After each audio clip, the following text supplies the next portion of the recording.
এই দেখ, এটা হচ্ছে তোদের ভাবি, মানে আমার বউ। আসসালামু আলাইকুম। ওয়ালাইকুম সালাম। আরে সর্বনাশ, আলিফের বউ কি সুন্দর দেখতে। কিরে, আলিফের বউকে এইভাবে দেখছিস, কি ব্যাপার? আলিফের বউ খুব সুন্দর দেখতে বল। হ্যাঁ, সুন্দর মানে কি রে, একদম পরী।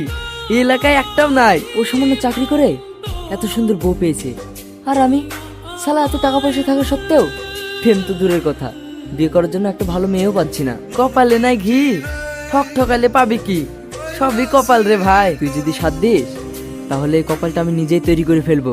মানে আমার আলিফের বউকে চাই। কি তোর মাথা ঠিক আছে? হ্যাঁ, আমি ঠিকই বলছি, যত টাকা লাগে আমি দেবো। আলিফের বউকে আমার করে দিতেই হবে। মা, আমি একটু বাজারে যাচ্ছি। এখন আবার বাজারে কি করতে যাবা? আমার কিছু কেনার আছে। আজ কয়দিন ধরে আপনার ছেলেকে বলছি, আপনার ছেলে সময় পাচ্ছে না। ও ঠিক আছে, যাও। এ আলিফ, থাম থাম। কিরে, এইভাবে দাঁড় করালি, কিছু বলবি? হ্যাঁ, বলার জন্যই তো দাঁড় করালাম, কিন্তু বলতে ভয় লাগছে। আরে বল না, কি হয়েছে? এই দেখ। আরে এটা তো আমার বউ হাসি। হাসিকে না, পাশের ছেলেটাকে দেখ। কিরে, কিছু বুঝলি? এতে আবার বোঝার কি আছে? তোর বউ এই ছেলেটাকে ভালোবাসে। কি বলছিস?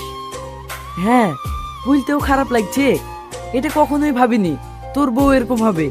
ঠিক আছে, আমি আসছি। যা, ওর সাথে কাজ হয়েছে।